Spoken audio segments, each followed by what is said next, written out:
bangun keakraban. Nah, rekan dan bicara. Itu yang ngomong adalah warganya. Yang ngomong adalah nakes pelatih. Yang ngomong itu kadernya, ya. Jadi diusahakan semaksimum mungkin, walaupun yang kelihatan remeh-temeh, itu kalau bisa melibatkan, libatkan aja. Itu kita bicara permainan, sama prinsipnya. Hal-hal kecil yang kita bisa buatkan jadi permainan, buatin aja jadi permainan. Karena itu adonan dasarnya, adonan basicnya, ya. Nah, sama itu partisipasi, pelibatan, engagement itu juga adonan atau bahan dasarnya. Jadi kalau kita menayangkan ini atau menempelkan ini, kita nggak perlu ngomong, tanya aja, ada berapa prinsip Bu? 3 apa aja? Nah, biar mereka yang ngomong ya. Nah, terus baru kita bahas. Baik Bu, ada 3 ya. Pertama apa tadi? Bangun keakraban. Nah ini Bu. Jadi dia ngomong kita sambut. Nah itu dia Bu, bangun keakraban. Ya. Nah, itu prosesnya ya, proses engagementnya. Terus yang kedua cara menjelaskannya. Kalau ngomongin teori ya, dasar teorinya begini. Ini bukan buat buat apa warga ya atau buat kader, bukan, bukan. Ini buat kita aja. Kalau ngomongin teori tentang kenapa keakraban itu bisa menjadi dasar atau faktor untuk pengaruh, itu adalah gini. Ada namanya teori tentang kredibilitas. Kredibilitas ya. Jadi sumber informasi yang kredibel itu yang bisa mempengaruhi orang. Kan gitu intinya ya.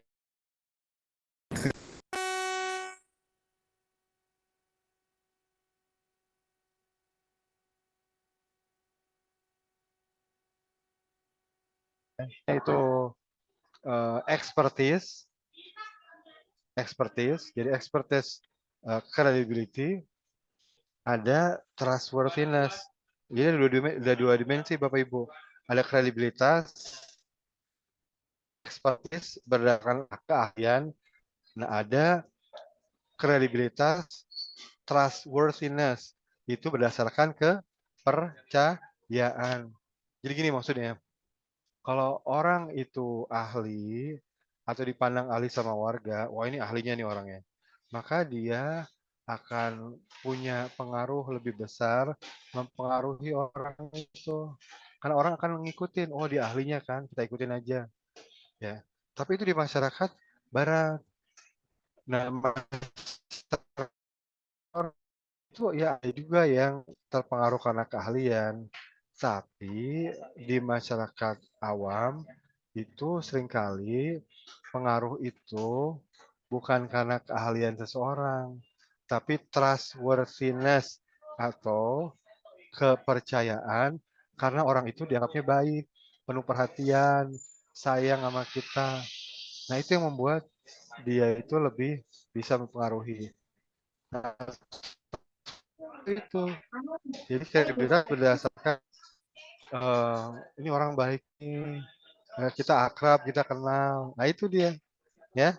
Dan di Indonesia pengaruh trustworthiness itu lebih besar daripada dimensi expertise. Buktinya apa? Ini satu contoh. Prof. Miko yang Itagi ya, urusan imunisasi ini. Itagi itu sekarang namanya udah ganti jadi apa gitu ya. Tapi itu adalah urusan imunisasi lah, komisi untuk urusan imunisasi. Dia pernah buat survei, ya, survei ke ribuan orang tua. Lalu salah satu temuannya yang mencengangkan adalah 80% orang tua yang mengimunisasi anaknya itu ternyata nggak tahu apa-apa, nggak tahu manfaatnya apa, nggak tahu jenisnya apa, nggak tahu untuk mencegah penyakit apa, nggak tahu gitu. Nah, terus bisa kok nggak tahu tapi imunisasi bisa karena diajakin sama Bu Bidan. Iya itu kuncinya. Kok Bu Bidan bisa ya mempengaruhi warga atau kader-kader bisa mempengaruhi warga? Apakah karena dia expert? Belum tentu. Kenapa? Ya karena dianggap baik, dipercaya, dekat. Itu yang justru mempengaruhi, ya. Makanya beberapa eh, kasus ya yang saya dapatkan di lapangan, misalnya ada tuh ya program namanya nanti sih ya nanti akan ke depan ada namanya MMS multi mikronutrien suplemen, itu suplementasi pengganti tambah darah, 16 vitamin mineral kalau nggak salah ya buat ibu hamil.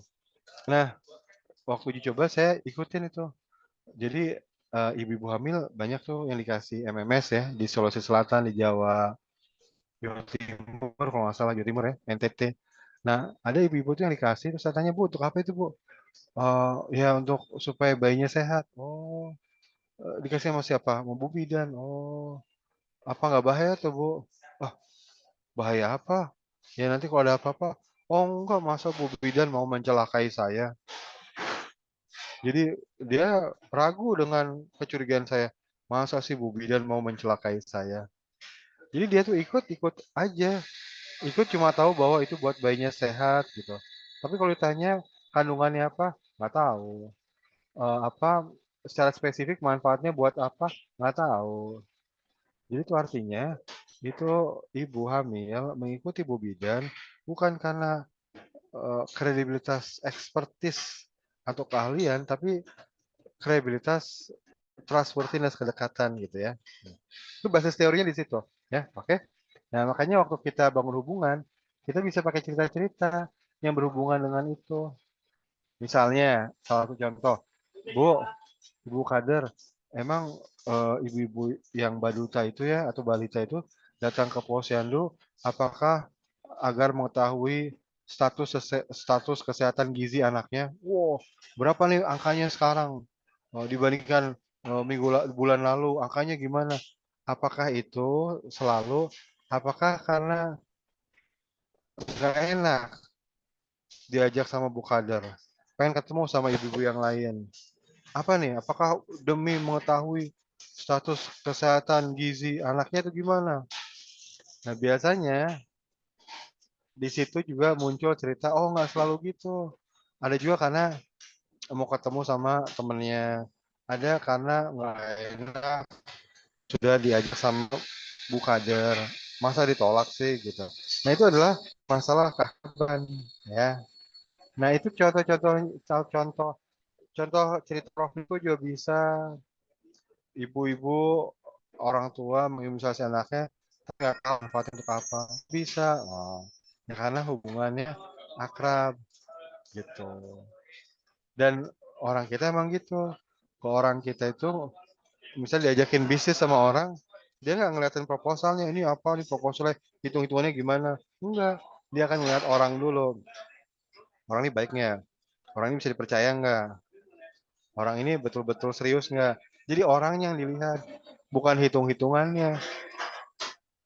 Nah, kenapa kemudian harus kita sebagai komunikator membangun hubungan keakraban? Ya karena itu, karena kita pengen mempengaruhi atau mengajak orang. Jadi nggak usah repot-repot sama teori, data, hasil survei, hasil riset. Nggak perlu repot-repot itu dulu. Tapi justru bangun keakraban. Nah, cerita begitu ya Bapak Ibu ya. Nah, kalau di level nakes itu bisa ditambahkan teori sedikit. Itu tentang connect before content. Jadi Bapak Ibu, kita bilang ya ke teman-teman nakes ya, Bapak Ibu, kalau di KAP itu kita connect before content. Maksudnya apa? Maksudnya connect itu lebih dulu harus kita bangun, baru kemudian konten. Konten itu belakangan, nanti aja. Jadi nggak usah buru-buru jelasin tentang malaria, jelasin tentang DBD, nggak usah. Santai aja, connect dulu. Kayak iklan Nokia gitu, connecting people. Itu dulu. Kalau kita belum connect, kita masukin pesan ditolak. Jadi connect dulu. Setelah connect nanti masukin pesannya jadi gampang. Nah, Bapak Ibu, kadang-kala kita tuh berhadapan sama orang-orang yang sangat mengagungkan data, hasil riset, teori dan sebagainya. Nah, kalau ada sebagian besar audiens kita yang berpikiran seperti itu, kita juga bisa ngasih contoh lain, ya. Bilang aja, pakai cerita saja boleh. Bilang aja bahwa ada berbagai kasus di mana data hasil survei, hasil riset itu tidak ngaruh ke orang. Nah, kalau kena case saya suka kasih contoh gini. Waktu COVID misalnya Bu, ya Bapak, Pak Dokter, Bu Bidan, waktu COVID ya, itu kami buat survei tuh. Satgas COVID ya, itu buat survei ke puluhan, 5 ribuan. Nah, kayak seluruh Indonesia. Hasilnya adalah 40%, 40% nakes itu menolak vaksinasi COVID. Nolak, nggak mau. Yang ragu-ragu banyak. Yang mau beneran ya cuma 20%-an kurang. Nah lo, kurang apa Bu? Kan sudah ada riset. Riset tentang eh, efikasi dari vaksin ke 1.600 orang, saya ingat ya. 1.600 orang di Bandung dicoba itu vaksin COVID. Terus hasilnya aman, tidak ada efek samping. Kan udah disampaikan begitu. Tapi apakah nakes langsung mau? Kan enggak. Ini jadi hasil riset tidak selalu membuat orang yakin. Nah, contoh lain, kalau perlu contoh lain, misalnya di daerah timur, ya, kalau di Papua itu ada pemila OAM, jadi pemberian obat malaria buat ibu hamil lah khususnya. Jadi semacam CPT untuk TBC ya, atau zinc untuk diare itu profilaksis. Nah, waktu saya pelajari itu komunikatornya bilang begini, Bu, ini pemila OAM obat anti malaria buat ibu hamil itu sudah diuji coba ke 3.000 ibu hamil dan tidak apa-apa kok, hasilnya bagus. Mau Bu? Apakah mau? Kebanyakan enggak. Kenapa begitu? Ya karena orang kita nggak mudah terpengaruh sama data, hasil riset, hasil survei, enggak gitu. Ya, atau contoh yang menurut saya sih ekstrim ya. Eh, Teman-teman Kesling itu saya pernah diundang ke satu forum mereka ya. Terus mereka ngeluh begini, Risang, kami sudah buat studi mendalam untuk menunjukkan hubungan antara cemaran merkuri dengan tumbuh kembang anak. Jadi ini cemaran cemaran merkuri karena usaha itu loh, usaha penambangan emas skala kecil, penambang liar lah kalau kata kita mah ya, atau penambang kecil. Kan itu pakai merkuri ya untuk memisahkan antara kotoran sama emasnya. Nah, mereka bilang orang casting kami sudah tunjukkan gara-gara pakai merkuri itu anaknya jadi begini, jadi moon face lah, jadi ini perkembangannya jadi anak ABK lah. Ini karena hubungannya dengan merkuri. Terus apakah bapak-bapak yang para penembang emas skala kecil itu percaya? Langsung berubah pikiran, langsung mau menerima ide pengganti merkuri. Mau gitu? Enggak, enggak. Ya jangan jauh-jauh lah kalau misalnya Bapak Ibu di Jawa atau di Jawa Barat, Jakarta, Bumut nih cerita. Itu Wolbachia, nyamuk Wolbachia kan berhasil di Jogja. Terus mau dibawa ke tempat lain, termasuk Jakarta dan di Jawa Barat. Nah itu kan dibawa dengan hasil survei yang di Jogja. Ini hasilnya DBD menurun, bla bla bla bla. Studi. Tapi apakah itu bisa mengubah sikap orang? Apakah membuat orang menerima apa ember nyamuk atau jentik Wolbachia? Enggak ya.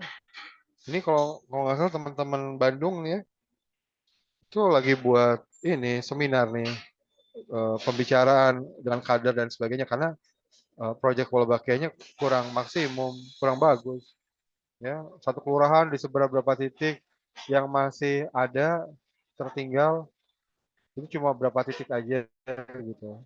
Mungkin cuma 20%-nya lah atau kurang gitu. Kalau secara program kan nggak bisa dikatakan berhasil kalau begitu. Tapi datanya ada. Lah itu nunjukin apa? Nunjukin kalau data itu tidak bisa berbicara banyak untuk mengubah sikap dan penerimaan orang. Ya. Nah, jadi Bapak Ibu silakan ambil cerita saja. Ceritanya yang mana silakan, tapi satu cerita atau dua cerita maksimum itu tentang pentingnya keakraban dalam mempengaruhi orang dan data, hasil survei, hasil studi, argumen logis dan sebagainya yang ternyata tidak bisa diterima orang. Itu sampaikan di bagian pertama.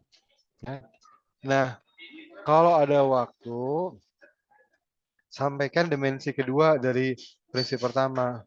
Dimensi apa itu? Dimensi keuntungan bagi komunikator. Ya. Nah, biasanya saya mulai dengan bertanya.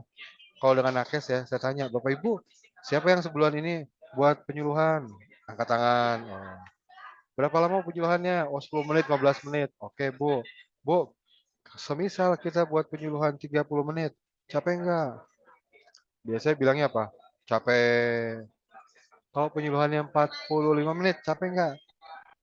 Capek. Kalau 1 jam capek enggak? Capek. Iya. Lebih dari setengah jam, kadang 20 menit pun capek kalau penyuluhan. Nah, itu ya satu. Terus kita flip, kita balikin. Nah sekarang Bu, kalau kita ngobrol sama temen, temen akrab ya, yang udah lama nggak ketemu tuh, ketemu, ngobrol, setengah jam capek nggak? Oh ya enggak, kurang. Nah, udah 1 jam capek nggak? Wah enggak. 2 jam capek nggak? Wah enggak. 3 jam capek? 3 jam mulai capek-capek gitu. Tapi intinya, kalau masuk di menit ke 30 menit, 40 menit, 50 menit, 1 jam, 2 jam, itu biasanya nggak capek jawabannya. Nah terus kita tanya, Bu, kenapa ya penyuluhan setengah jam capek? Ngobrol sama teman 2 jam nggak capek. Ini ada apa? Gitu.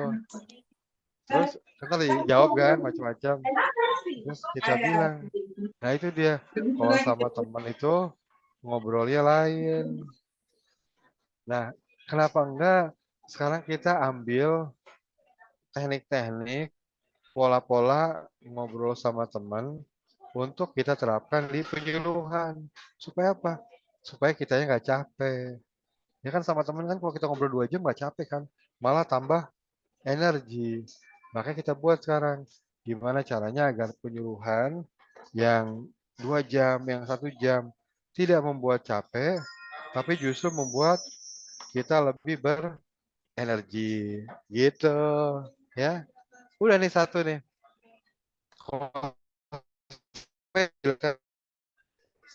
Ini saya itu 20 menit. Nah itu kalau ke teman-teman pelatih, saya teman-teman nanti melatihkan cukup satu poin itu 5 menit aja ya, 5 menit ya maksimum. Nah sekarang yang kedua, saling mendengarkan dan berbicara. Kalau saya biasanya Bu Bapak itu mulai dari sebuah premis. Saya bilang, Bu Bapak, bukan karena kita ingin mengajak lantas kita bicara banyak. Nah, jadi bukan karena kita ingin ngajak lantas bicara banyak, bukan. Justru justru karena kita pengen ngajak, maka kita bicaranya jangan banyak. Justru kita ngajak orang untuk bicara lebih banyak. Nah, dibuat singkat kayak gitu ya. Nah, oh, kok orang yang harus ngomong banyak, kenapa? Kita jelasan gini, Bu. Orang bicara banyak. Minum sebentar ya. Kenapa? Kita bilang 3 hal. Ada 3 hal. Mohon diingat-ingat aja ya. Oh, ini catatannya ada kok. Nanti di file ini ada. Kenapa? Kalau kita mengajak, justru kita harus membuat orang ngomong banyak. Nah, satu, kalau kita ngomong, kita nanya sama orang ngomong sama kita, maka perhatiannya kemana? Ke kita kan. Jadi misalnya kita nanya sama Bu Niken lagi di mana nih? Sibuk apa nih? Terus Bu Niken cerita sama kita. Kan berarti Bu Niken perhatiannya ke kita. Nah, itu artinya apa? Artinya kalau kita buat orang ngomong banyak, itu sama dengan kita menarik perhatian orang. Jadi narik perhatian orang nggak susah. Susah-susah lah harus teriak-teriak, Bu, perhatikan Bu. Wah, kita suaranya dibuat gimana gitu keras, dibuat berwibawa gitu. Sekedar buat nyari perhatian. Padahal nggak perlu. Cukup dengan bertanya aja. Buat dia ngomong, maka kita sudah menarik perhatian orang. Ya, itu satu ya. Singkat aja ya, kalau saya kan banyak ceritanya ya. Satu, dua. Kalau orang ngomong banyak, maka apa yang ada di hati dan pikirannya akan terkuak. Banyak terkuak. Jadi kalau dia udah ngomong banyak, apa isi pikiran dan hatinya akan terkuak. Kalau pikiran dan hatinya sudah terkuak, maka kita bisa menyesuaikan pesan-pesan kita. Ah, boleh pakai cerita. Oh, cerita misalnya dulu lah, Bu. Zaman COVID dulu, kita ngajak lansia. Kakek, ayo vaksinasi COVID. Bahaya loh kalau nanti kena-kena lansia. Lansia termasuk yang rentan. Jadi kalau ke anak muda nggak apa-apa, apa namanya corona itu. Tapi kalau kena lansia berbahaya itu. Dampaknya bisa serius. Wah, terus kita kan jelasin tentang bahayanya penyakit dan sebagainya. Terus si kakek nggak mau. Taunya apa coba ibu apa? Taunya si kakek itu tidak mau vaksinasi COVID karena takut ketahuan. Loh, kok ketahuan? Iya, karena dipikirnya kalau divaksin COVID itu ketempelan chip, nempel chip. Kalau nempel chip nanti dia bisa ketahuan. Dia pergi ke pasar ketahuan ke pasar. Kalau dia pergi ke tetangganya ketahuan. Kalau dia mau kemana-mana, ketahuan. Wah, jadi nggak mau orang ketahuan itu. Makanya dia nggak mau vaksinasi COVID. Nah, kalau misalnya kita tadi ngomong tentang bahaya penyakit, macam-macam gitu. Terus taunya orang itu nggak mau karena takut ketempelan chip, itu kan berarti kita sudah jaka sembung main main golok alias tidak nyambung. Empok kakak dalam bahasa Betawi ya. Iya, nggak nyambung. Orang mikir apa, kita ngomong apa. Nah makanya yang dua tadi itu. Kalau kita pengen ngajak, kita harus buat orang ngomong banyak supaya isi hati dan pikirannya terkuak gitu ya. Nah, yang kedua tuh ya. Yang ketiga nih. Yang ketiga, karena ada hukum timbal balik dalam kebaikan. Apa itu hukum itu? Hukum itu bunyinya, kalau orang menerima kebaikan dari orang lain, maka orang itu akan termotivasi untuk membalasnya. Iya. Misalnya contoh Bu Titin ya. Bu Titin, suatu hari ada tetangga datang, Kak Ros itu. Bu Titin, oh iya Kak Ros ada apa? Nah ini Bu Titin, saya kemarin dari pulang kampung dari Jogja. Ini ada makanan nih, bawa banyak, saya bagi ya, Ibu terima ya. Bu Titin mau nggak? Oh mau. Nah Bu Titin terima tuh makanannya. Terus kita tanya aja, Bu Titin, kalau udah terima makanan begitu dari Kak Ros, terpikir nggak ya kita kapan-kapan saya balas nih kebaikannya, kapan-kapan saya mau kasih makanan juga. Nah, maka jawabannya apa? Iya, itu untuk menunjukkan hubungan timbal balik dalam kebaikan. Bahkan kita bisa lanjutkan, saya suka lanjutan misalnya, ya paling enggak ibu ya, kalau misalnya ibu Titin ngembaliin piringnya gitu, maka piringnya dalam keadaan bersih, nggak ada isi gudegnya gitu, bekas-bekas bumbunya, kan nggak ada lah. Kenapa? Ya karena kita ingin membalas kebaikan orang. Ya. Nah, untuk prinsip ketiga ini dalam mengajak itu penjelasannya kurang lebih tiga itu. Pertama untuk menarik perhatian, yang kedua supaya isi hati dan pikirannya terkuak, yang ketiga untuk memberlakukan hukum timbal balik dalam kebaikan. Loh kok gitu? Iya, kan nanti waktu ini orang ngomong ya, orang ngomong. Terus kita kasih kebaikan dalam bentuk mendengarkan. Kita dengarkan, kan dia merasa senang. Nanti pada saat giliran kita yang ngomong, dia akan balas. Balasnya gimana? Ya balasnya dengan mendengarkan. Disitulah kemudian kita bisa mengajak orang, ya. Nah itu yang kedua dengan 3 poin. Jadi kalau saya runut, ini sesi 15 menit ini, yang apa namanya, sesi pertama itu ada 2 poin, ya. Keakraban itu lebih mudah mempengaruhi lah, kurang lebih. Bukan teori, bukan data, bukan hasil riset. Yang kedua adalah kalau kita berkomunikasi dengan penuh keakraban, selayaknya kita ngobrol sama teman, bukan penyuluhan seperti biasanya, maka kita tidak akan kehilangan energi, tapi malah nambah energi. Sama seperti kalau kita ngobrol sama teman, nggak habis-habis energi kita. 3 prinsip itu. Prinsip kedua itu 3 hal itu. Pertama, narik perhatian. Kedua itu jadi terkuak isi hati dan pikiran.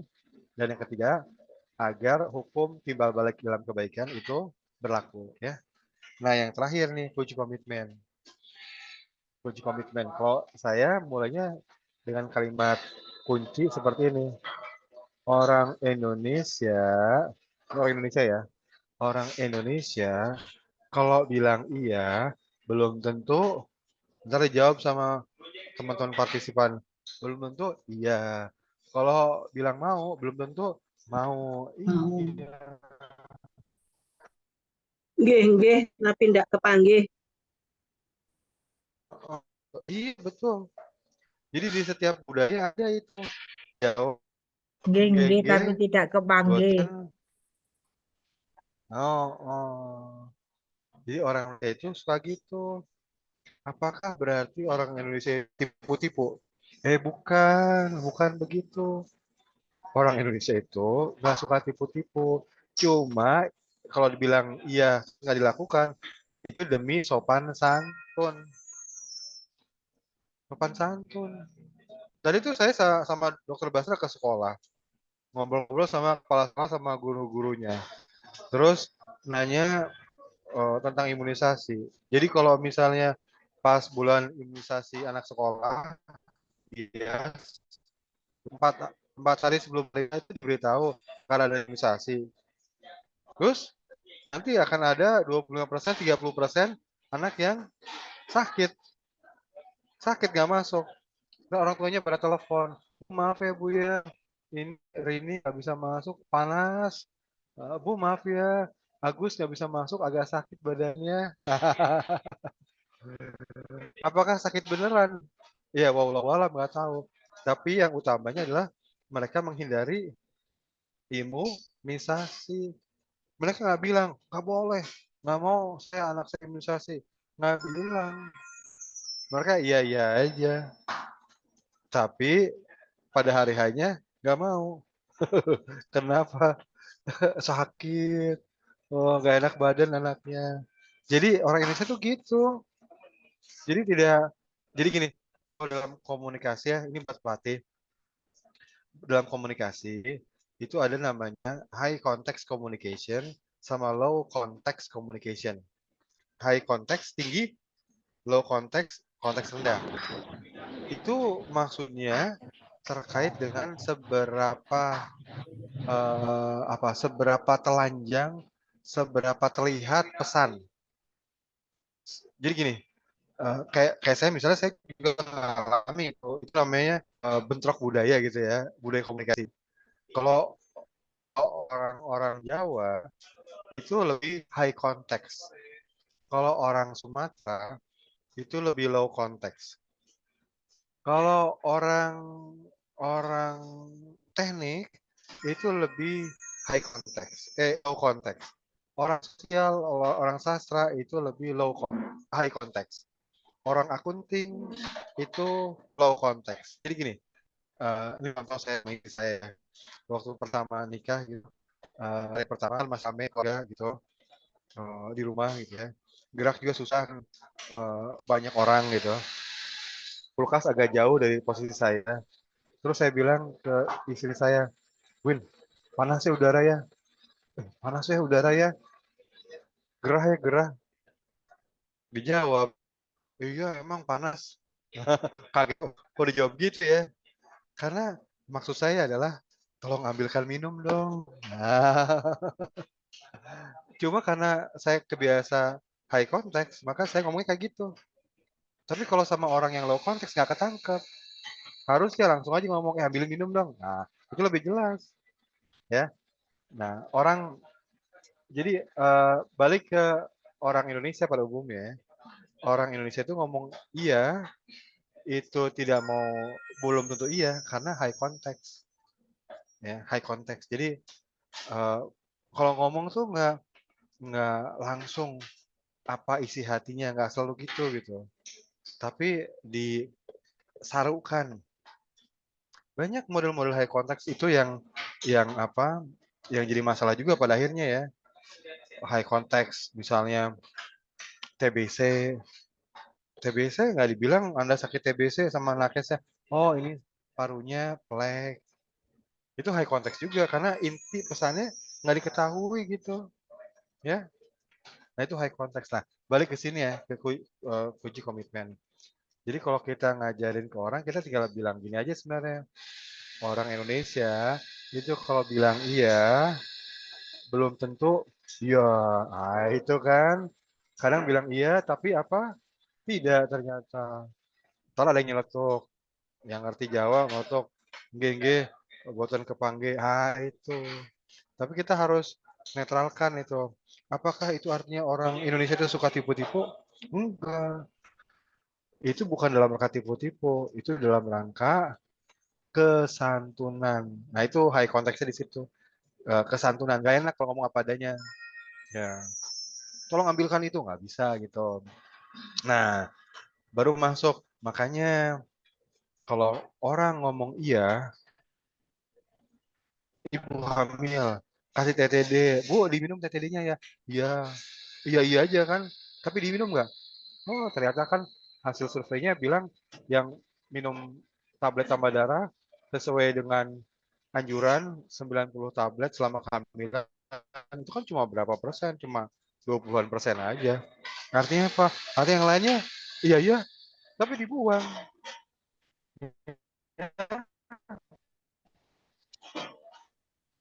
Yang siswa aja gitu.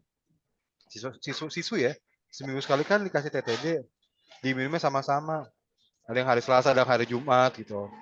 Sama-sama tuh. Kadang tenaga kesehatan nakes UKS datang kadang sama guru. Ayo ada anak-anak coba mana TTD-nya? Oh, angkat.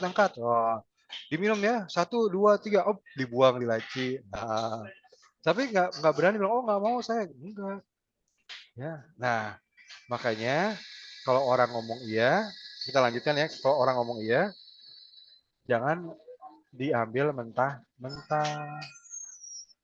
Intinya gitu. Harus kita kunci komitmen. Nah, intinya di situ. Terus kalau mau pakai cerita lagi, tapi cerita yang engaging ya, cerita mertua. Tanya tuh, ibu apa siapa di sini yang udah punya mantu laki? Ah, ada yang angkat tangan. Angkat tangan. Ah, ibu punya mantu laki ya? Punya. Bu, tanya, Bu, waktu pertama kali datang itu ya, laki itu datang waktu masih jadi calon mantu gitu.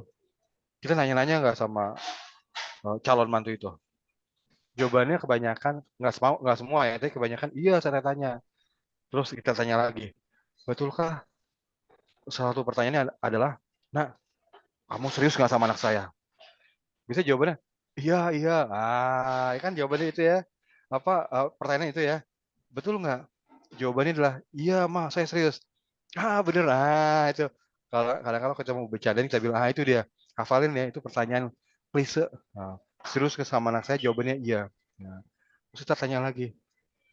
Nah, sekarang Bu, kalau calon mantu kita itu bilang iya, apakah lantas Ibu bilang, Alhamdulillah, saya sudah dapatkan calon mantu pilihan, selesailah tugas saya, sudah beres kerjaan saya sebagai orang tua. Gitu nggak Bu?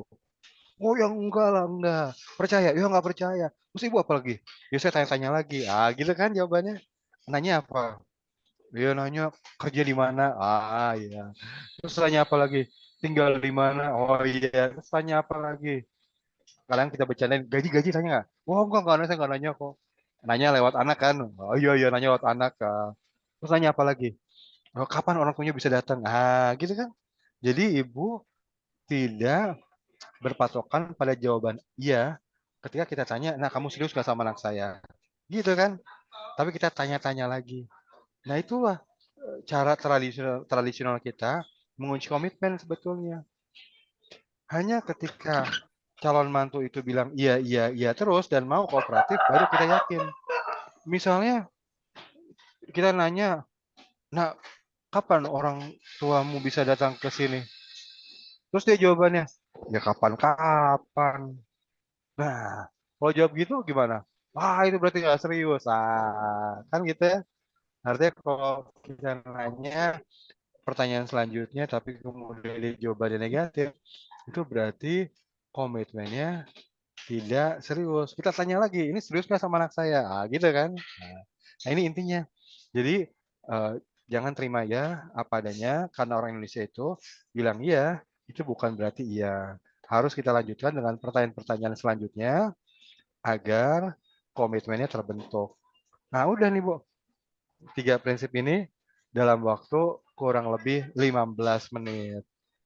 Wah, kalau 15 menit harus harus terencana. Iya, harus terencana. Kita harus siapkan ceritanya apa. Kita harus latihan runutannya apa. Supaya bisa padat. Kalau enggak, ntar off kemana-mana. Gitu ya. Seperti saya sekarang nih, suka off kemana-mana nih. Makanya saya lihat sekarang waktunya udah jam 2. Saya balikin dulu ke Mbak Lesti ya, Mbak Lesti. Nah, itu materinya hari ini Mbak Lesti. Silakan Mbak Lesti. Moga-moga Ya, Pak Risang, Bapak makan. Ibu,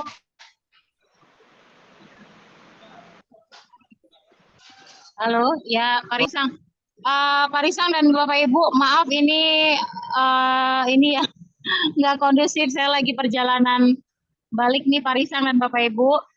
Nah, terima kasih Pak Risang untuk penjelasannya tentang bagaimana sih kita menjelaskan tentang 3 prinsip komunikasi antar pribadi ini.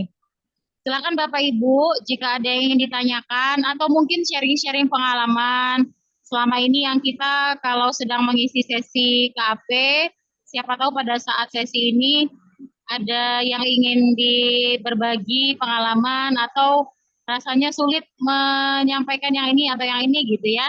Silakan Bapak Ibu, ada yang ingin ditanyakan atau sharing-sharing silakan.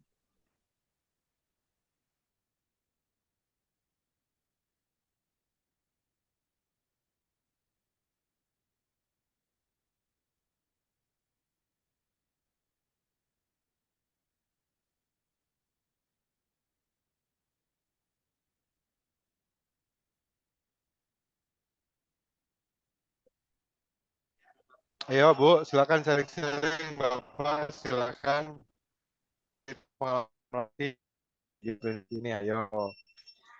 Ini terutama kalau yang konteks individual ya. Kalau konteksnya kelompok mungkin kita pakai pengalaman, mengalami dulu ya, experiential learning. Nah, silakan.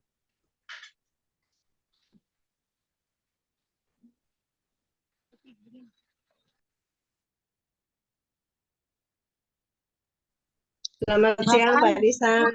Ya, Mau silakan. tanya, selamat siang, Mbak Lesti. Ya, Bu Niken. Kangen nih. Pak Risa, sering tuh kadang kalau individual itu kita kadang kan ketemu orang yang jaim. Apalagi kalau di depan orang banyak ya, gitu. Jaim banget. Sampai dia cuma ngangkat bahu doang gitu. Kagak pernah jawab, sebenarnya cuma ngangkat bahu doang gitu. Jadi kayak sampai membutuhkan waktu lama sampai 15 menit gitu dia masih begitu terus. Baik ditanya temannya, baik kita bertanya gitu. Kadang-kadang ada yang begitu. Itu kita harus gimana tuh, Pak? Pertama lindungi diri sendiri ya Bu ya. Maksudnya Bu Niken, kalau Kayak mau diserang apaan gitu. Padahal tanyanya ya pertanyaan-pertanyaan yang wajar, cuma dibutuhkan iya. pada sesi itu gitu loh. Karena kebetulan orang ini udah yang belum pernah ditanyain lah dari semua gitu. Jadi maksudnya kita kan melibatkan semua gitu ya. Terus tapi ada satu ini sukanya ngomenin orang, tapi giliran dia ditanya dia nggak bersuara apa-apa. Nah gitu itu gimana Pak? Kita menghadapi mereka. Maaf Pak, saya Itu sambil minum obat. sama, saya juga sambil makan sesuatu minum obat. Nggak minum obat sih, buat makan siang.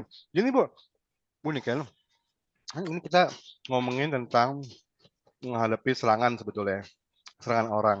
Serangan orang tuh bisa secara verbal, kata-kata, bisa juga secara non verbal. Kayak menyuekin kita, kita tanya gitu, dia buang muka, nggak mau jawab, enggak gitu. Itu kan sebenarnya penolakan orang gitu ya, yang kadang-kala memunculkan pesan-pesan negatif sama kita. Nah, prinsip pertamanya,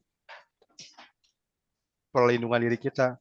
Maksudnya adalah, jangan orang itu sampai buat kita ingat, dia jual, jangan beli.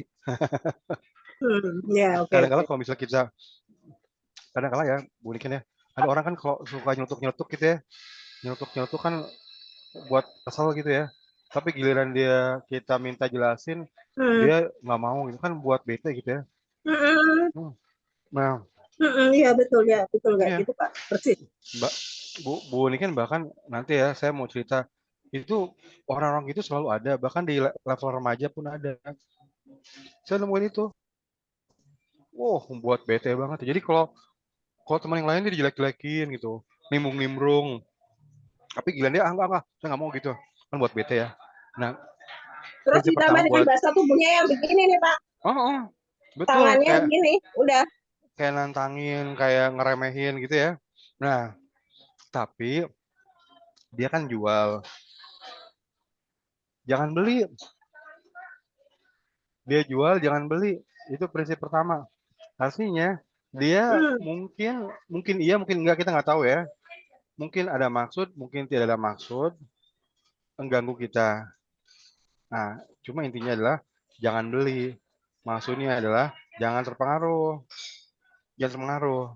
Nah, caranya, cara yang sederhana itu adalah nggak usah diliatin. Nah, itu kan ngomongin framing ya. Jadi kalau kita ngeliat dunia itu kan kita dengan jendela Hmm. tertentu ya, ada bingkainya. Bingkai itu secara Hmm. fisik ya gini gitu ya. Ya secara fisik jangan nggak usah diliatin. Ya udah kalau gitu mah ya udah kita berusaha, tapi dia tetap kayak gitu, udah nggak usah diliatin. Berarti kita Nah, alihkan aja, udah nggak usah di itu ya Pak, iya dihiraukan betul, aja ya. iya kucing karena masuk. Pak, kucing masuk. ini kan lebih baik Kucing. memperhatikan.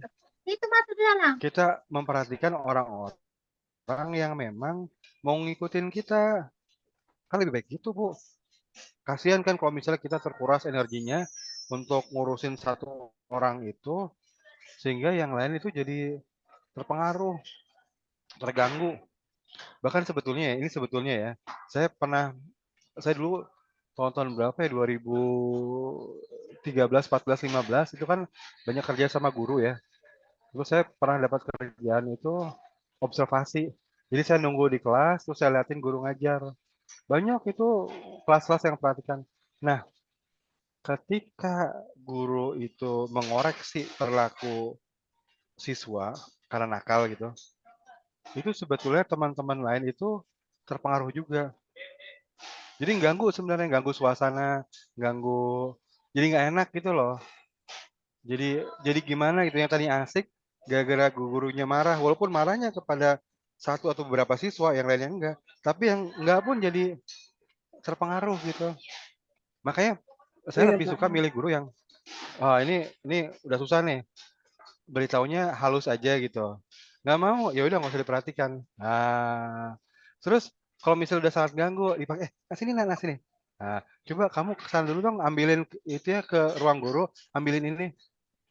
Suruh gitu. Nyuruhnya bukan sesuatu yang benar gitu. Yang penting keluar aja dulu lah. Gitu. Tapi dianya tidak Ya terpengaruh. udah rese. Itu heeh, itu yang lebih lebih ini, lebih aman. Nah, tapi kalau Bu Niken punya energi yang cukup dan waktu yang cukup, ya udah kita proses, bangun keakraban itu. Misalnya ya main-main dulu gitu. Buat orang ketawa. Kalau ketawa itu secara emosional itu nggak bisa ditipu. Kalau dia ketawa berarti dia senang gitu. Jadi kalau orang nggak demen sama acara kita, misalnya ini apaan sih ngumpul-ngumpul? Itu yang kayak kemarin tuh yang sama bapak-bapak itu. Bu Niken ingat nggak itu acaranya sama bapak-bapak di Bogor? Kan Ya. banyak bapak ini apaan sih nih? Ngapain nih diundang kami? Itu kan urusan ibu-ibu, cemberut wajahnya gitu ya. Tapi kalau kita buat permainan supaya ketawa, akhirnya senang juga. Senang sama acaranya. Bukan senang sama kontennya, bukan. Kan belum masuk konten. Tapi senang sama prosesnya. Prosesnya yang buat dia ketawa. Akhirnya apa? Akhirnya kontennya juga bisa masuk. Gitu. Tapi itu kalau Bu Niken punya cukup tenaga dan waktu ya. Nah, Ya, ya Pak. Terima kasih Pak Risang. ya makasih Bu Niken. Risang, Buniken, dan teman-teman izin. Ya Bu Titin, ya silakan. Ini tapi izin nggak pakai kamera ya. Ini karena ada masalah sinyal ini. Iya, ya Bu. Ini dari 3 sesi yang dijelaskan tadi, mulai dari bangun keakraban, saling mendengarkan dan berbicara, dan yang terakhir kunci komitmen. Kita itu sering keteterannya. Saya sih Pak ya, bukan kita. Saya itu sering keteterannya di waktu kunci komitmen Pak. Nah, teknik-teknik yang pernah Pak Risang sampaikan, teori-teorinya coba kita sampaikan, tapi kok masih belum smooth gitu, hasilnya belum sesuai dengan apa yang kita angankan. Mohon untuk penguatannya Pak Risang, untuk kunci komitmen ini.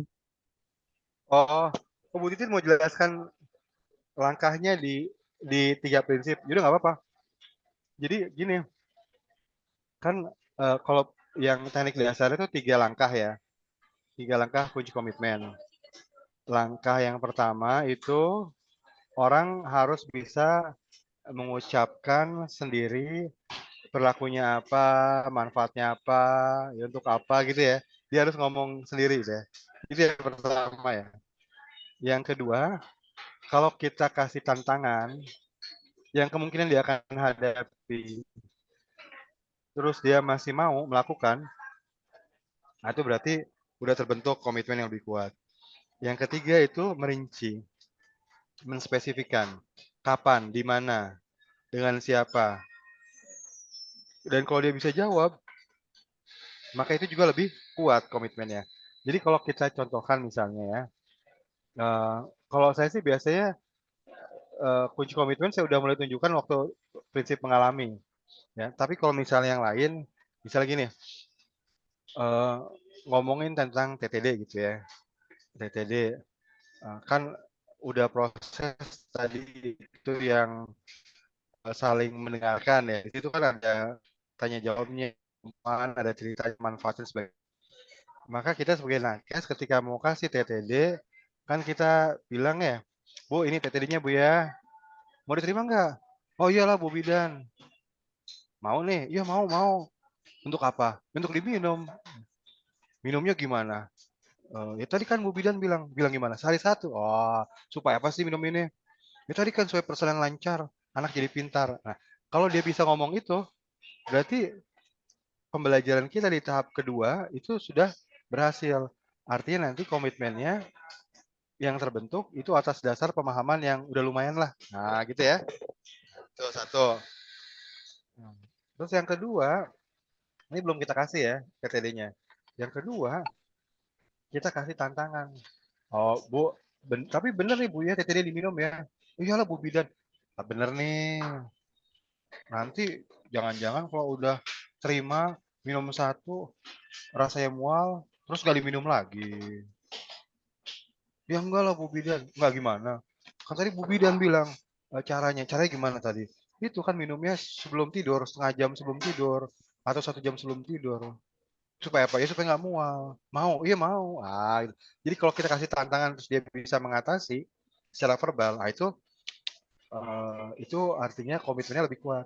Jadi yang kita perlu identifikasi sebagai tantangan adalah halangan-halangan yang mungkin dialami. Misalnya buat imunisasi. Oh nanti sampai di rumah ngobrol sama tetangga, katanya nanti demam. Nah ibu berubah pikiran lagi. Ya enggak lah, enggak bener, enggak lah kan tadi Bu Bidan udah bilang kok demam itu karena apa. Saya udah paham kok. Nah, kalau dia bisa begitu berarti komitmennya lebih tinggi.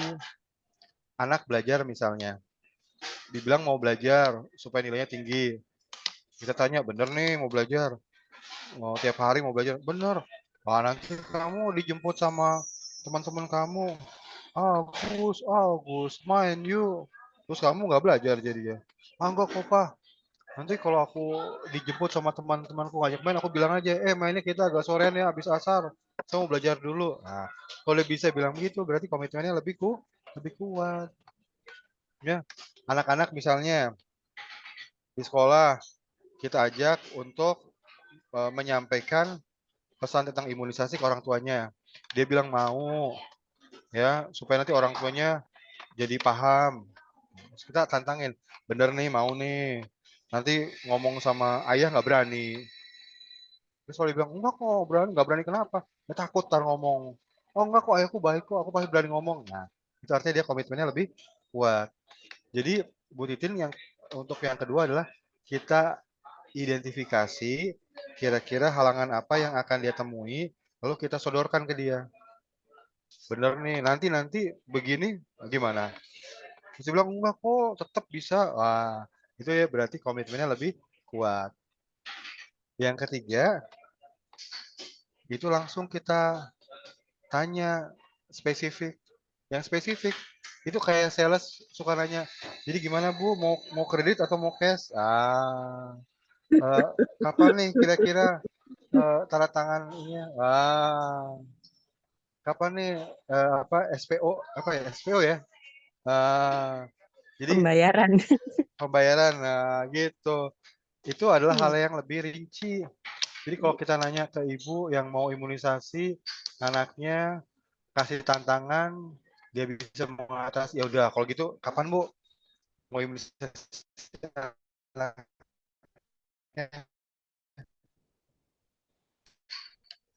Oh, besok itu sih Bu. Nah, atau ada yang nanya, kita tanya jadi kapan nih? Ya pokoknya dalam waktu dekat. Waktu dekatnya kapan? Nah, jadi semakin rinci waktunya kapan, bagaimana, di mana itu lebih bagus.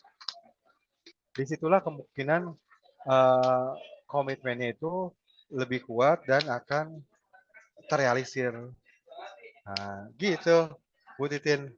Iya, Pak Risang. Ini kebetulan kenapa saya tanyakan, kebetulan tiap kali saya sesi ada pelatihan gitu ya dengan teman-teman Promkes di wilayah, ketika kita evaluasi teman-teman itu memang agak stuck di kunci komitmen. Jadi sering kali kunci komitmen ini hasilnya nggak maksimal karena mungkin karena apa yang kita sampaikan belum ditangkap dan bisa diimplementasikan secara praktek gitu mungkin ini jadi saya perlu evaluasi lagi nanti ketika sharing-sharing dengan teman-teman di lapangan begitu Pak Rizan. Jadi Bu, memang Bu Titin, yang prinsip ketiga ini ya, kunci komitmen, tekniknya diambil dari teknik fasilitasi. Jadi kita seperti mancing ikan gede, set, terus kita harus ngikutin. Tapi kita bisa nangkap.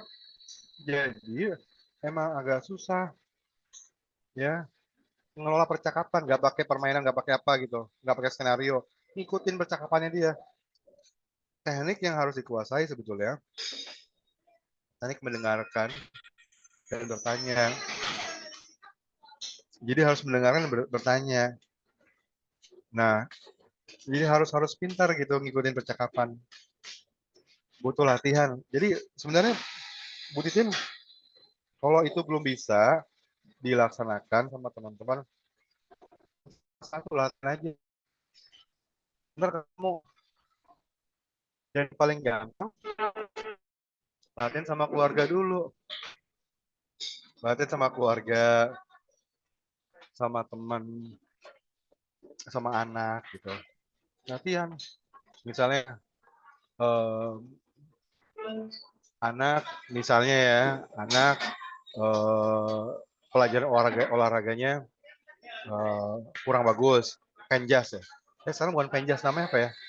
Bukan pendidikan jasmani lagi sekarang. PJOK. Ada istilah barunya. PJOK. Misal nilainya apa? PJOK. PJOK. Oh iya, PJOK. Itu orang Kemendikbud tuh kerjanya ganti-ganti nama doang tuh. Substansinya sama kan, Pak Manji ya, Mbak Lesti. Sama. Iya Nah, betul sama Pak Risang. Beda ya, nama aja. iya, nanti Supaya ganti kurikulum, ganti nama. Supaya apa? Supaya ada pelatihan baru. supaya kelihatan kerja. Betul. Iya, isinya sama. Misal gini contoh, jadi PJOK-nya nilainya jelek atau kurang maksimum lah 7, yang lainnya 9. Kita sebagai orang tua jangan mendiktekan, jangan dikte, tapi nanya, nah, ini PJOK-nya 7. Ini gimana nih? Kamu mau nggak nilainya jadi 9? Mau mah.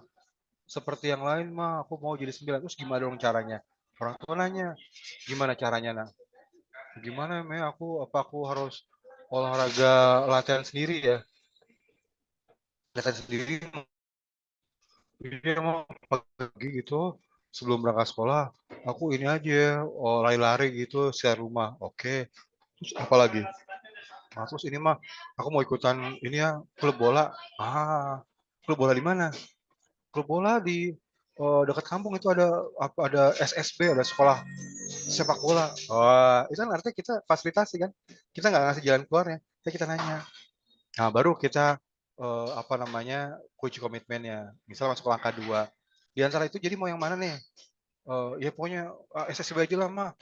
Ntar kalau yang olahraga sendiri ya kalau ada waktu aja. Tapi SSB-nya aku pengen ikut. Eh, jadi tadi apa SSB supaya apa? Ya supaya ntar kuat badannya nanti nilai PJK-nya tinggi. Oh, oke. Beneran mau? Beneran mah. Tapi itu kan sore-sore. Nah, emang kenapa mah? Ya, sore-sore kan kamu suka malas-malesan main game lu. Ya enggak mah. Nanti kalau aku gak main game kok. Oh gimana? Setiap sore kamu main game kok. Enggak mah, ntar aku atur deh. Atur gimana? Pokoknya sore-sore mama aja yang pegang handphone kok. Bener nih. Bener mah. Nah itu berarti udah masuk step kedua tuh. Kasih tantangan. Tantangannya game. Nah yaudah kalau emang bener mau. Mulai kapan kamu ikut SSB? Ya secepatnya lah, Mak. Ya secepatnya kapan? Oh, besok deh, Mah. Besok daftar. Iya, Mah. Terus daftarnya sama siapa? Sendiri aja, Mah. Gak sama temen? Enggak, sendiri aja deh. Oke, ntar biayanya berapa? Ntar aku cari tahu deh. Jadi semakin detail gitu, maka komitmen akan semakin kuat. Itu proses fasilitasi. Nah, proses itu yang kemudian diadaptasi ke kunci komitmen teknik dasar. Nah, artinya nanti kalau kita mau latihan ke arah itu, latihannya sebenarnya latihan mendengarkan, termasuk yang grand tour, mini tour, latihan bertanya, yang nanti ngarah ke kunci komitmen gitu. Itu mungkin ya Bu Titin ya cara ngelatihnya. Tapi gak usah khawatir, Bu Titin itu bukan butuh latihan kok. Gitu. Yuk, silakan silakan. Ridwan, Pak Ridwan. Oh, Dokter Basra. Ya, Ya, Pak. agak keras suaranya dong. Kedengeran nggak, Pak? Ya, kedengeran. Kedengeran ya? Sorry. Silakan silakan. Kalau sekarang kedengeran, Pak? Kedengeran, Dokter Basra. Jelas jelas Kedengeran. jelas. Oke. Ya, Pak. Saya mau nanya. Jadi yang teknik kunci komitmen ini kalau dibawa ke yang youth gitu ya, anak muda agak susah kalau yang pengantarnya tuh yang mau menikah. Nah, itu saya pernah coba pakai kalau temennya ngutang, tapi saat lumayan tuh kalau temennya ngutang, tapi yang agak susah ngasih tantangannya. Yang kalau temen ngutang itu satu. Kedua, saya sepakat sama Bu Titin, ini bagian yang kalau saya observasi di pelatihan dan yang pelatihan yang dilanjutkan dengan praktik, itu peserta sering kelewat. Saya mengevaluasi dari sisi kaminya sebagai pelatih, atau kedua memang sulit mengaplikasikan kunci komitmen ini di akhir. Nah, apakah karena tadi saya baru dapat asal usulnya itu ternyata kan, iya benar juga ya. Ini diadopsi dari teknik fasilitasi gitu, dari kemampuan mendengarkan dengan teknik bertanya yang bikin orang mau ngomong. Nah, apakah kita perlu bikin model pelatihan untuk bagian kunci komitmennya ini misalnya bikin berdua-berdua gitu Pak ya, berdua-berdua terus mereka diminta latihan untuk atau dibikin kelompok, terus ada satu kayak kayak Bapak ngelatih yang teknik fasilitasi itu loh Pak, tapi diarahkan untuk patokannya ada 3 komponen tadi, tapi dengan teknik bertanya gitu. Apa gitu Pak ya? Atau gimana baiknya Pak? Untuk melatih Iya, peserta sebagai teknik Setuju, melatih gitu. setuju, iya ya, kayaknya iya deh. setuju. Betul. Ya, kita buatin ya strukturnya ya. Karena Hmm. kalau cuma sekedar menjelaskan tapi nggak dicoba, Hmm. orang nggak ini ya, teman-teman peserta tuh kurang bisa menangkap gitu ya.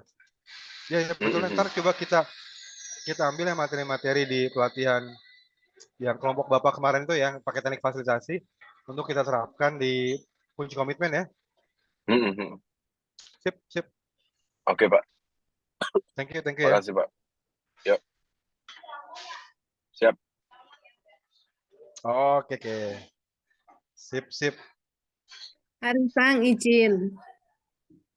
Ya, Bu Ratna, silakan. Ya, ini share pengalaman kemarin sama mau tanya juga. Mohon maaf saya on cam ya. Apa off cam? Ini ceritanya kemarin itu kan seminggu yang lalu itu kan saya ngelatih teman-teman kader. Ini di desa banget.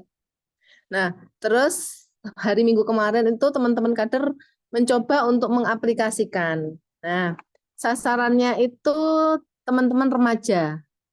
Jadi sebelum teman-teman kader itu mengaplikasikannya, mereka itu sudah mempunyai mindset dulu. Mindsetnya kader itu gini, susah gerakan remaja, susah banget. Nah, itu mindset yang sudah kuat di para kader. Karena memang selama ini remaja-remaja di desanya itu sulit untuk diajak keterlibatan dalam kegiatan kesehatan. Terus saya coba ini dirubah dulu mindsetnya. Kita coba dulu belum dilakoni, istilahnya kan seperti itu. Nah, pada saat sesi pertama membangun keakraban, itu segala upaya mulai dari mulai pengenalan awal ya Pak ya. Dari mulai pengenalan awal, terima kasih Lila, saya Ratna. Nah, seperti itu terus itu loh Pak. Nah, pada saat sesi itu ternyata ada remaja yang sampai dia ketakutan. Sampai dia itu sampai kejang karena takut pada gilirannya dia harus menghafalkan. Nah, ini saya hanya observasi aja ya waktu itu ya. Saya ngelihat seperti apa kader berperan. Nah, terus akhirnya sama kader ditenangkan si anak itu. Nah, terus kader berupaya lagi untuk membangun keakraban. Anak-anak remajanya masih jaim. Jaim, bener-bener jaim. Yang cowok dengan cowok, yang cewek dengan cewek. Kita coba lagi dengan permainan apa itu? Angin bertiup. Masih aja milihnya ke teman-teman yang cowok dengan cowok, cewek dengan cewek. Akhirnya jaimnya itu masih kuat banget. Akhirnya saya untuk mencoba, karena berbagai situasi untuk membangun keakraban ini belum kena, jaimnya mereka seperti itu dan kader kayaknya merasa menyerah ya. Akhirnya saya coba untuk cut, sebagai observer saya masukkan ke ruangan yang berbeda dengan awal pas itu tadi. Nah, di situ kita sudah mulai kegiatan untuk yang sesi kedua. Nah, kebetulan materinya ini materi yang menarik yaitu kesehatan reproduksi. Justru di saat yang kedua ini mereka terbangun keakrabannya. Saya mencoba di situ kita masuk dengan cara membuat gambar orang yang tidur di atas Manila, kemudian mereka menggambarkan bagian tubuh mana, yang laki menggambar perempuan, yang perempuan menggambar. Itu justru terbangun keakraban di situ.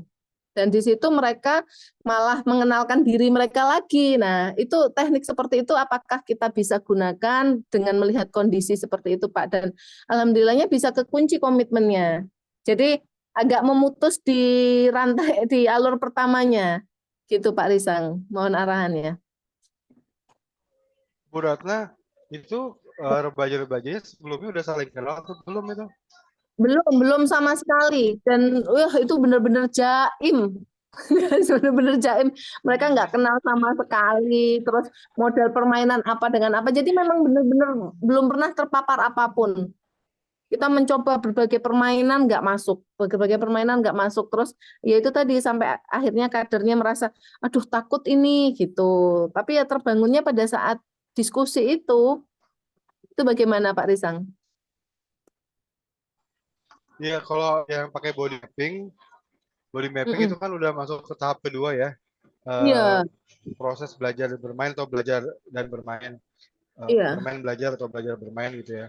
Nah, Mm-mm. saya nggak tahu apakah secara tipologi mereka itu eh, sudah tahu maksudnya apa, baru kemudian lebih cair, sementara di depan-depan. Jadi gini, ada kalanya warga itu ketika nggak tahu arah arah kegiatan ini kemana, itu jadi bertanya-tanya ngapain sih kita ini, kok apa namanya kita main-main kayak gitu untuk apa sih gitu, kok bukan hanya warga aja ya. Kemarin malam itu kan saya buat semacam diskusi evaluasi sama teman-teman Kemenak gitu ya. Iya. Itu ada pro dan kontra tentang permainan-permainan. Ada yang bilang, wah itu ngapain sih ini kan kayak seperti anak kecil aja gitu. Hmm. Jadi kalau ada berapa orang yang menganggap itu buang-buang waktu gitu loh. Seperti anak kecil aja kita dibeginin begituin gitu. Tapi ada juga yang menganggapnya, oh ini proses penting ini buat kita ketawa gitu, buat kita senang. Nanti kalau buat senang jadi apa lebih mudah prosesnya. Jadi ada dua penangkapan yang berbeda gitu. Saya sih Iya. mencoba mempelajari kenapa ya ada orang menganggap ini sebagai buang-buang waktu. Dan salah satu simpulan saya adalah, oh jangan-jangan di depan itu orientasinya itu belum belum jelas. Orientasi itu gini-gini. Orientasi itu semacam langkah untuk membuat orang itu tahu, oh kita mau ngapain sih? Kita harus dengerin apa sih? Kita harus ngikutin apa sih gitu. Nah, kalau orang belum diorientasi, dia akan bertanya-tanya, ini ngapain sih kita gini-gini? Nah, untuk perkenalan, ya, kita harus kasih orientasi yang cukup kuat, yang bilang ke teman-teman peserta itu, kayaknya kalau kita mau belajar tentang suatu hal, tapi kitanya belum saling kenal, kayaknya nggak enak nih, soalnya ntar kita banyak kerjasama nih, banyak ngobrol, banyak sharing sama siapa, kita di depan kita nggak ngerti kan nggak enak ya, makanya yuk kita kenalan dulu yuk. Jadi orang tahu, oh Mm-mm. oke, sekarang proses perkenalan. Kalau belum kenal namanya ya udah kenalan nama. Dan proses itu jangan dikasih beban sama sekali. Jadi yang yang KAP itu agak agak menolak itu di mana proses belajar itu dikasih beban. Jadi gini contohnya, kalau teman-teman baca modul adaptasi CLTS atau sekarang namanya STBM, modul pertama adaptasi dari CLTS yang Bangladesh ke Indonesia, ya, modulnya itu di depan itu ada permainan, dan permainan itu kemudian harus menghasilkan hukuman, dihukum. Oh, saya kan dulu waktu itu jadi waktu di awal apa namanya STBM, saya kan jadi masuk jajaran pelatih teknik fasilitasinya, bukan kontennya, cuma teknik fasilitasinya. Saya nentang itu, oh nggak bisa itu, nggak boleh, nggak boleh ada hukum-hukuman. Wah nggak bisa dong, nggak ramai, nggak boleh. Itu memberi beban mental. Nah, itu kita harus hindari. Makanya kalau dalam nama bertumpuk ya, istilahnya kan nama bertumpuk ya, yang nyebut nama bertumpuk ya, itu pun nggak boleh ngasih beban mental. Makanya kita menyarankan kalau nyebut-nyebut nama ya itu maksimum 5-6 cukup ya. Apalagi kalau pesertanya lebih dari 10, 11, 12 itu harus dibuat kelompok. Jadi kalau misalnya Bu Ratna tadi pesertanya ada 30, buat kelompok Bu. Buat kelompok 10, 10, 10.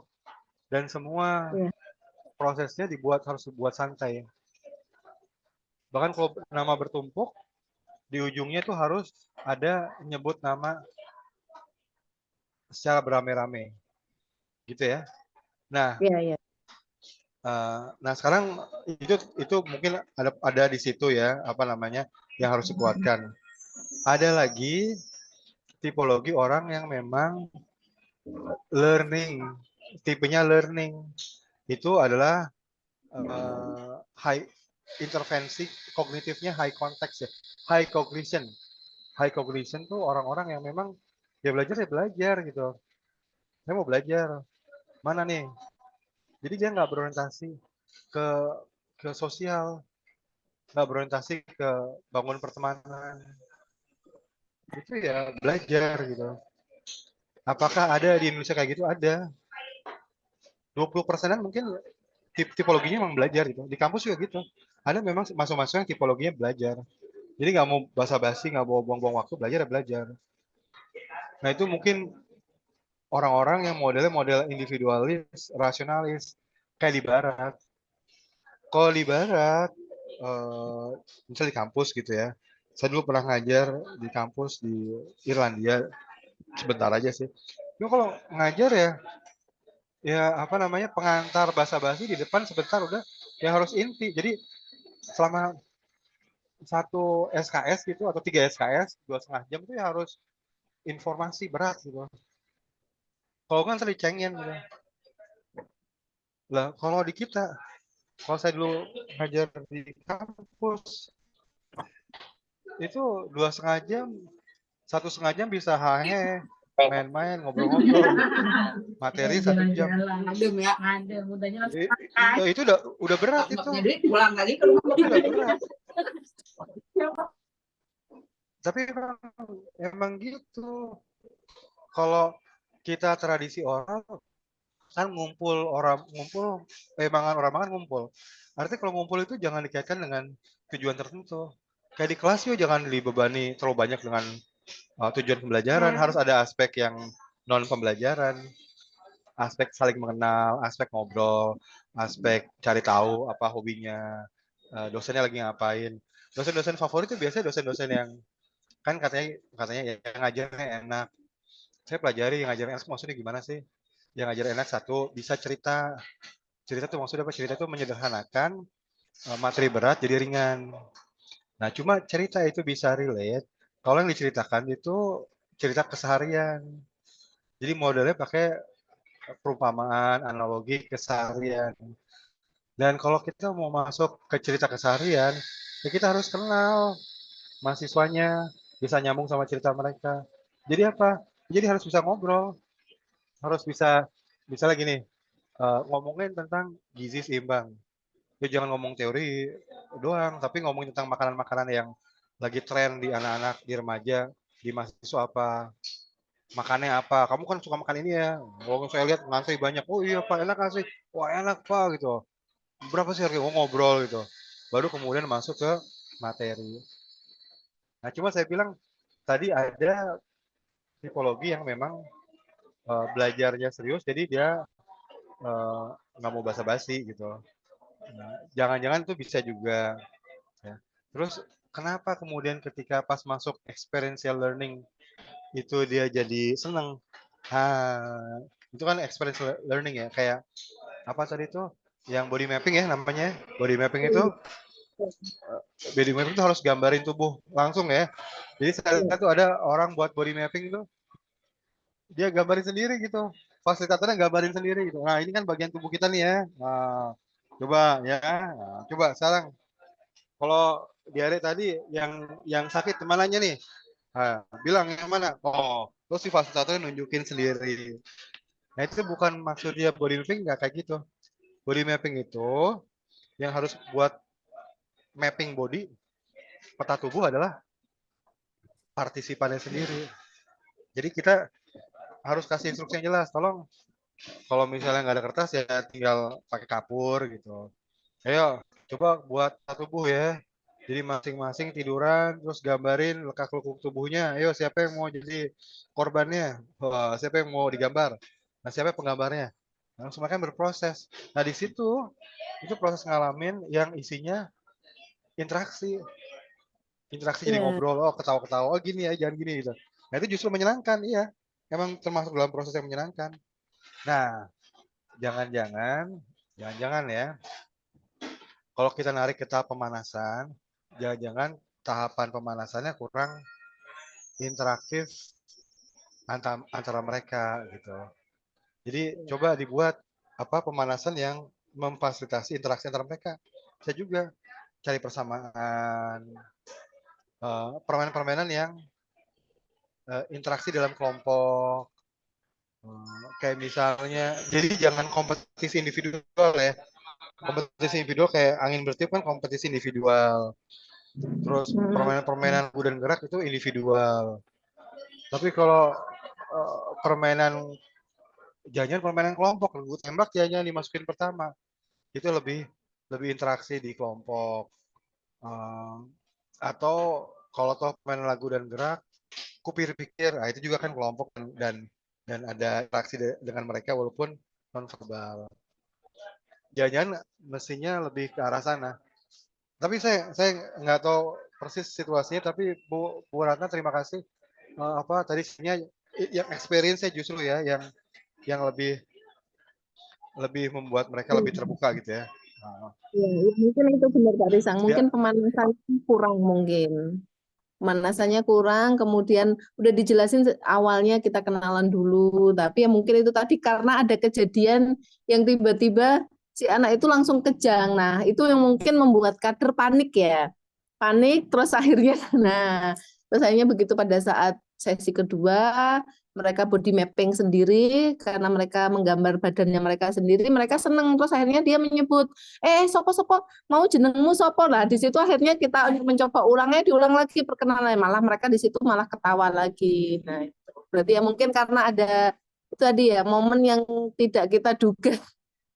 Termasuk mungkin ini karena itu anak-anak remaja. Jadi yang nama beruntun tadi itu ada temennya yang inti tadi nyelomong gitu loh. Kapok kamu, kapok nih yang di belakang. Nah, mungkin dia merasa terbebani, wah menghafalkan segini banyaknya orang. Itu terus akhirnya itu membuat dia seperti itu ya.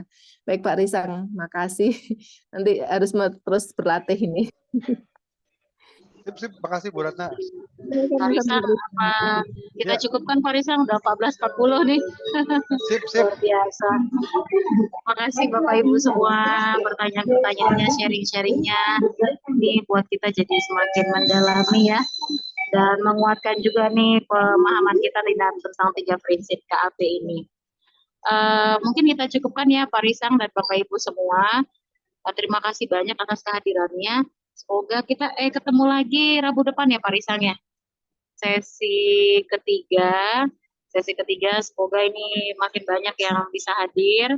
Supaya kita semakin menguatkan ilmu-ilmu kita nih ya, saling sharing tentang komunikasi antar pribadi, teknik-teknik dan juga tools-toolsnya. Bapak Ibu, absensinya jangan lupa untuk diisi, yang belum sempat ngisi silakan diisi.